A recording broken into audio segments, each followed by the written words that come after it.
What's going on, guys? Welcome back to the channel. Appreciate you guys tuning in for another video. If you guys are new to the channel, make sure you hit that subscribe so you don't miss out on any future videos. We're pumping out 3 videos a week right now. Still, we've done it all year long, and appreciate all you guys tuning in each and every video. But like I said, I don't want you to miss out on any more videos coming soon, so make sure you're subscribed. Today we're talking about something that a lot of anglers use. It's flown under the radar a little bit. It's kind of got left behind here in the last couple years with the jig head minnow and forward facing sonar and that kind of stuff. But we're talking about the good old small swim bait, little 3.3 inch swim bait, 3-4 inch swim bait, something like that, whether it's on a ball head jig head or the Tush swim bait hook.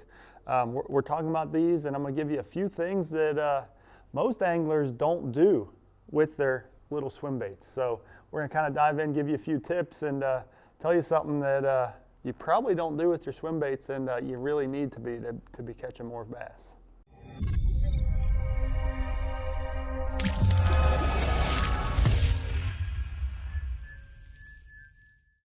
So like I said, this little guy right here, this bait has put so many fish in the boat for me over the last 10 years, maybe, I would say, is when it got really popular. I guess it kind of originated out on the West Coast, spotted bass fisheries, stuff like that. Just a little ball head jig head with a little 3 to 4 inch swim bait on the back. It's just such a finesse little profile. Honestly, it probably goes back further than that. Honestly, throwing the grubs back in the day, very similar style fishing to that. Generally speaking with this bait, you can fish it at any depth. You can fish it in a foot of water. You can fish it in 30, 40, 50 foot of water. It's all just varies on your retrieve and things like that. So, like I said, I would say the most popular way is just to put it on a little ball head jig head like this. Whether you use a collared style jig head like that one right there. See how it kind of has that collar down there that the bait slides up over? And that's what holds it on there like that. And you really have to use that on these thinner style swim baits, like this one here. This is the new Yamamoto shad shaped swimmer. So this is more of the thinner profile swim bait. You can't use a big bulky collar in the head of that. It would just bulge out the bait. Or this ball head here actually has a screw lock on it. So you see the bait actually, he's a little tore up, bent up. He's caught a few fish. But you can see that swim bait actually has a screw lock on there, and it helps keep the head of that swim bait locked on there once he's screwed up on there. So really that's the 2 type of ball heads that I probably use the most right there. And these are excellent choices. But recently, core tackle has kind of changed the game. And this is something that I bet you haven't seen or tried. Maybe some of you guys have.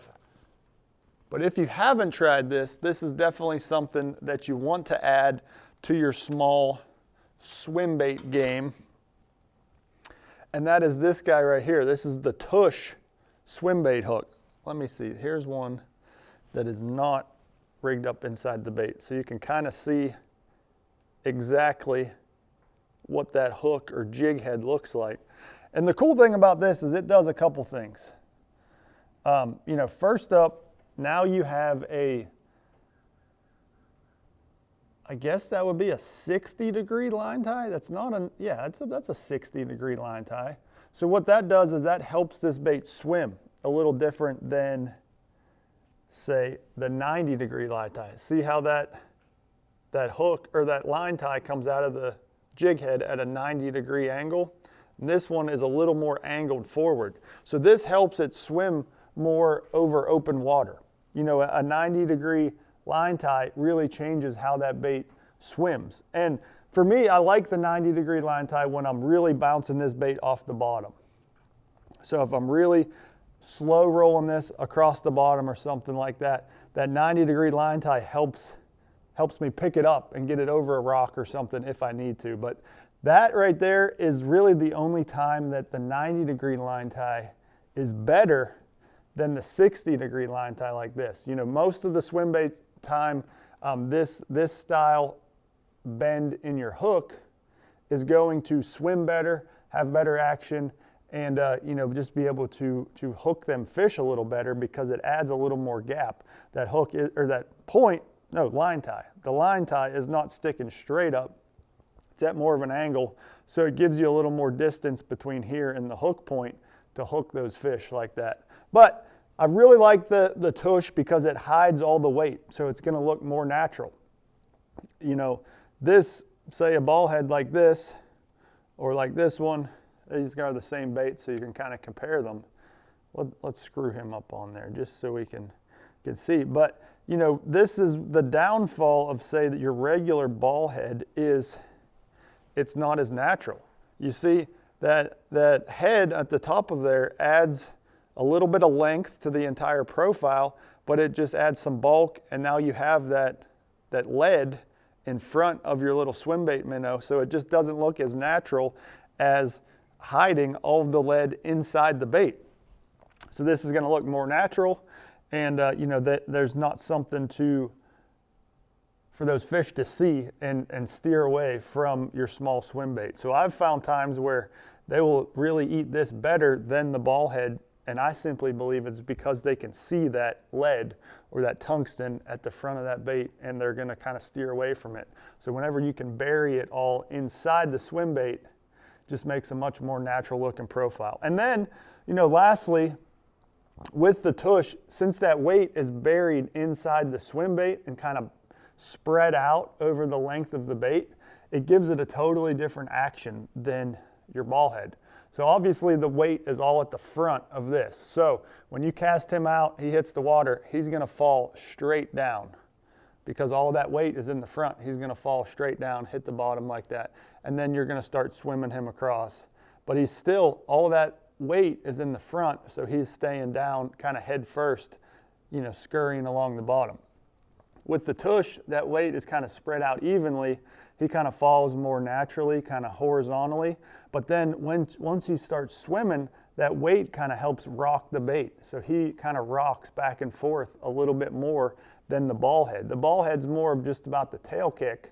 With the Tush swim bait hook, it literally helps that bait rock side to side more because that weight is in the belly, spread out more. So when that tail kicks, it helps rock the entire body of the bait. And that's always going to look more natural than just a tail kick. So that right there is more than one reason. That is a few reasons why I really like using the Tush swim bait hook, especially on these small swim baits. But kind of like I said back at the beginning, this is this hook is not for all swim baits. You could not rig it up in these thin style swim baits like this. So you have to use the ball head, jig head for those small little thin style swim baits like that.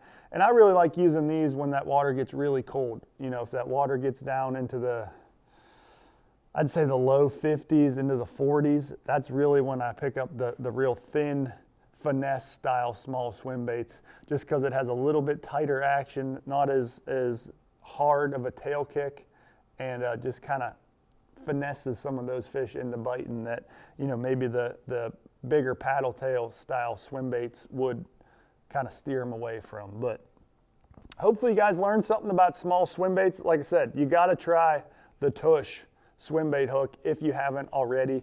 It's a game changer, and you can definitely use this in multiple situations. You can throw it on rock, wood, you can fish for suspended fish, you can scrub it along the bottom.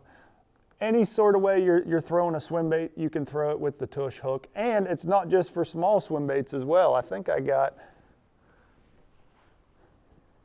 do. So you can even throw it on your bigger swim baits as well.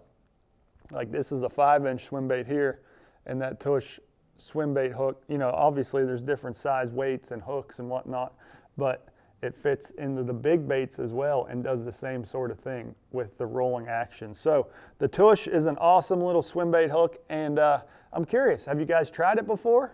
What do you think? I'd like to know if you've thrown the Tush before, or if you're going to throw the Tush. It's a must-have in my boat, and it's something that I'll never launch the boat without having some sort of swim baits or swim bait heads in the boat for me, just because it catches so many bass. So hopefully you guys learned something. Leave all those likes, comments down below. Hit the subscribe if you haven't already, and we'll see you guys next time.